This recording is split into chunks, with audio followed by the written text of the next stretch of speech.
ब्राह्मण लोग अपने धर्म का नाम हिंदू कहते हैं और हिंदू शब्द वेद, श्रुति, स्मृति, पुराण, रामायण, महाभारत, गीता कहीं पर भी हिंदू शब्द नहीं है।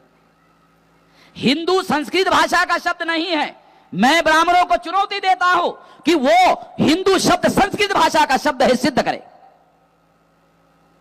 हिंदू हिंदी भाषा का भी शब्द नहीं है, वो सिद्ध करे। संस्कृत भाषा का भी नहीं है, हिंदी भाषा का भी नहीं है और भारतीय भाषा का नहीं है। आखिरी कील मार देता हूं, भारतीय भाषा का नहीं है, ये अभारतीय भाषा है। पर्शियन भारतीय भाषा नहीं है। ये विदेशी आक्रांता जो मुगल आए थे, ये उन लोगों की भाषा थी। उन्होंने राजकाज में पर्शियन भाषा का उपयोग किया और पर्शियन भाषा का शब्द है हिंदू, ये देशी भाषा का शब्द नहीं है। और मैं दयानंद सरस्वती की प्रशंसा करता हूं।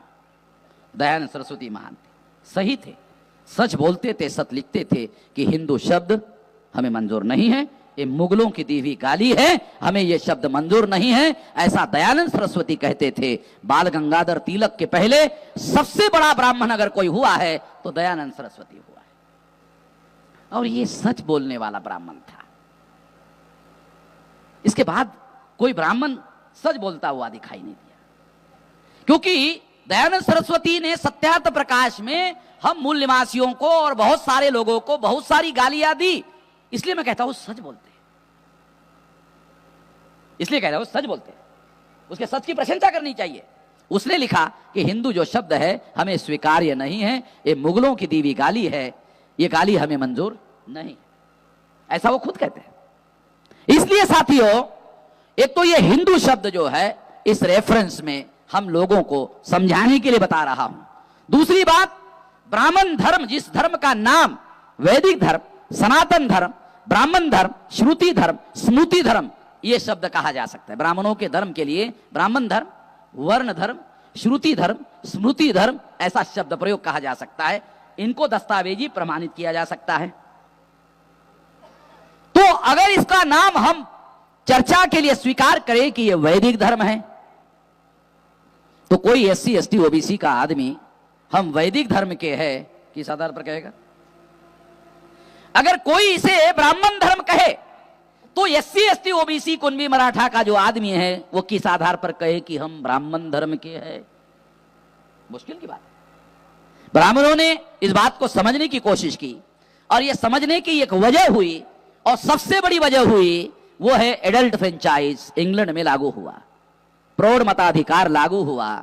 तो ब्राह्मणों ने सोचा आज नहीं तो कल, कल नहीं तो परसों, भारत ब्रिटिश इंडिया है और ब्रिटिश इंडिया है तो ब्रिटेन में जो भी कानून बनेगा आज नहीं तो कल भारत में लागू हो जाएगा, तो भारत में भी एडल्ट फ्रेंचाइज लागू हो जाएगा, प्रौढ़ मताधिकार लागू हो जाएगा। अगर हर 21 साल के व्यक्ति को भारत में वोट का अधिकार मिलेगा, जिन लोगों को हमने थम्सअप बनाया, थम्सअप समझते हो? है कोल्ड ड्रिंक नहीं, आप समझते होंगे थम्सअप का मतलब कोल्ड ड्रिंक है, कोल्ड ड्रिंक नहीं, थम्सअप का मतलब है अंगूठा टेक। ब्राह्मणों ने हम लोगों को अंगूठा टेक बनाया था। अब ये जो अंगूठा टेक जिनको बनाया था साजिश के तहत, उन लोगों को वोट का अधिकार मिलेगा, हर 21 साल के व्यक्ति को वोट का अधिकार मिलेगा और वो अपने चुनाव क्षेत्र में विधानसभा और लोकसभा में उसके वोटों के आधार पर MLA और MP चुना जाएगा। इतना पावरफुल अधिकार जिसके बारे में कभी कोई कांग्रेस के अधिवेशन में रेजोल्यूशन पास नहीं हुआ। गांधी जी ने बहुत सारे सत्याग्रह किए मगर एडल्ट फ्रेंचाइज लागू होना चाहिए, इसके लिए गांधी ने अपने जीवन में कभी कोई सत्याग्रह नहीं किया, कभी कोई आंदोलन नहीं किया, कभी कोई जेल भरो आंदोलन नहीं किया, कभी कोई गांधी ने उपवास नहीं किया अंग्रेजों के विरोध में कि भारत में प्रौढ़ मताधिकार लागू किया जाए, बल्कि गांधी ने राउंड टेबल कॉन्फ्रेंस में जो भाषण दिया, मेरे पास रिकॉर्ड है, उसमें उन्होंने कहा संस्थानिक प्रजा को, 650 संस्थानिक थे, संस्थानिक राजा थे, उनके बारे में गांधी ने भाषण में कहा कि संस्थान में रहने वाली प्रजा को वोट का अधिकार दिया जाना चाहिए या नहीं दिया जाना चाहिए, ये निर्णय करने का अधिकार संस्थानिक राजाओं को दिया जाना चाहिए। बाबा साहब आंबेडकर खड़े हो गए और कहा संस्थानिक राजा प्रजा के मालिक नहीं है और संस्थानिक प्रजा को भी वोट का अधिकार प्रौढ़ मताधिकार के आधार पर मिलना चाहिए। गांधी का प्रतिवाद राउंड टेबल कॉन्फ्रेंस में ऑन रिकॉर्ड, सारी चीजें रिकॉर्ड में। अंग्रेजों ने वो दस्तावेज वहां सुरक्षित रखा हुआ है, क्योंकि ब्राह्मणों की एक आदत है, जो दस्तावेज उनके विरोध में होता है वो दस्तावेज वो गायब करते हैं। ऐसा ब्राह्मणों का इतिहास है, मेरे पास में इसके भी बहुत सारे सबूत है, मगर ये कोई सब्जेक्ट नहीं है जिस पर इस विषय पर बात किया जाए। तो मैं अंग्रेजों का भी धन्यवाद देता हूं कि उन्होंने ब्राह्मणों के बदमाशी के दस्तावेज वहां सुरक्षित रखे और उसके लिए एयर कंडीशन बना के रखा, उसके लिए धन्यवाद। ये कागज खराब नहीं होने चाहिए, उसके लिए एयर कंडीशन रखा। मैं जाके देख के आया। अगर किसी के पास पैसे की हिम्मत है तो वो भी जाके देख ले, जो मैं कह रहा हूं वेरीफाई कर ले। यहां हम लोगों को रहने के लिए घर नहीं है, वहां भारत के पत्थर रहते हैं और पत्थरों के लिए एयर कंडीशन है। जिन पत्थरों पर लिखा हुआ है, शिलालेख जो है उस पर लिखा हुआ है, वो पत्थर वहां पर है और उसके लिए एयर कंडीशन लगा हुआ है। साथियों, जो बात मैं आप लोगों को समझा रहा हूं वो बात महत्वपूर्ण यह है कि यदि इसको ब्राह्मण धर्म माना जाए, ये हिंदू धर्म नहीं है, मगर ब्राह्मण धर्म मानने से अल्पसंख्य ब्राह्मण अल्पसंख्य बने रहते हैं।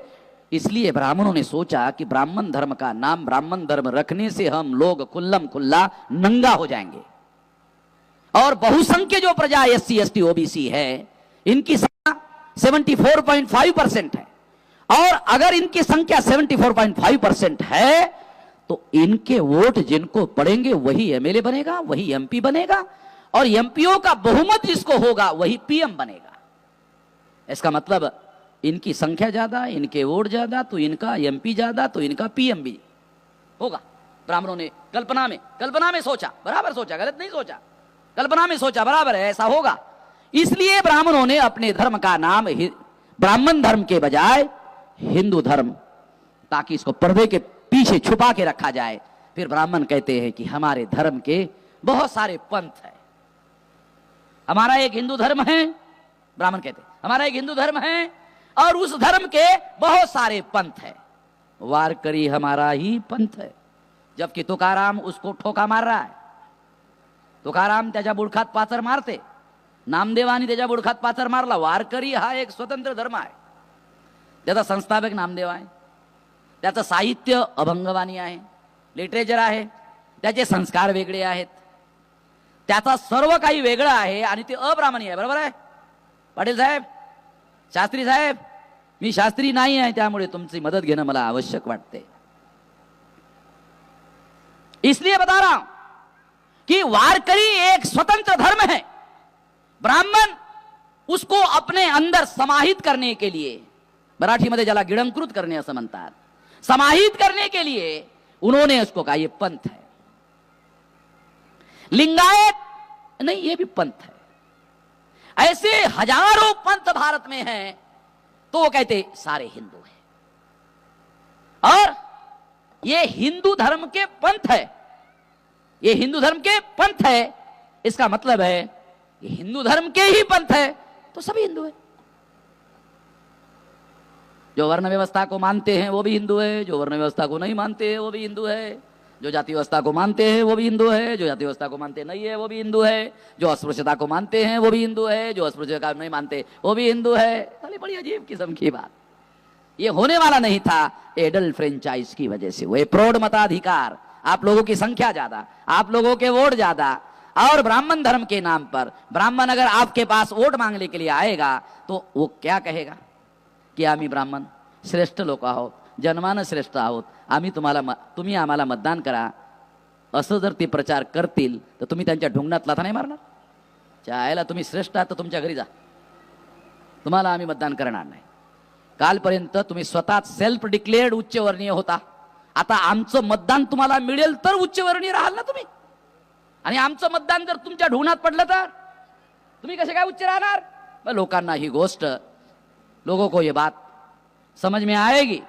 बाबा साहब आम्बेडकर को अंग्रेजों ने पूछा तुम्हारे लोग पढ़े लिखे नहीं हैं, अनपढ़ है, तो इन लोगों को प्रौढ़ मताधिकार की मांग क्यों कर रहे हैं? तो बाबा साहब आम्बेडकर ने अंग्रेजों को जवाब दिया ये बात सही है, पढ़े लिखे नहीं है, अनपढ़ है, मगर एक्सरसाइजिंग ऑफ वोट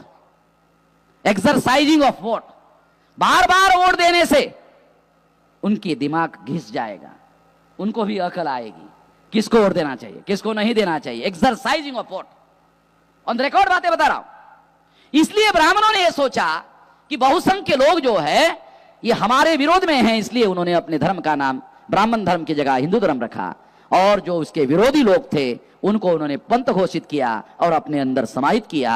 अब बात स्पष्ट हो गई। अब आपको बताना चाहता हूं, वो आपको अभी पंथ निरपेक्षता का मामला समझ में आएगा। इसका मतलब यह है कि हिंदू धर्म वास्तव में ब्राह्मण धर्म है। इसने चोला बदला वोट लेने के लिए, और सारे पंथ जो इनके विरोध में विद्रोही आंदोलन थे, इसके विरोधी थे, उसको उन्होंने पंथ घोषित किया, और पंथ जो है हिंदू धर्म के घोषित कर दिया और अपने अंदर समाहित कर लिया। ये भी हिंदू है, ब्राह्मण भी हिंदू, इसके विरोध करने वाले भी हिंदू, सारे के सारे हिंदू है, और इस तरह से हिंदू बहुसंख्य है। हो गया, हिंदू बहुसंख्य है। अभी आरएसएस के लोग यही कहते, विश्व हिंदू परिषद के लोग यही कहते कि हिंदू बहुसंख्य है।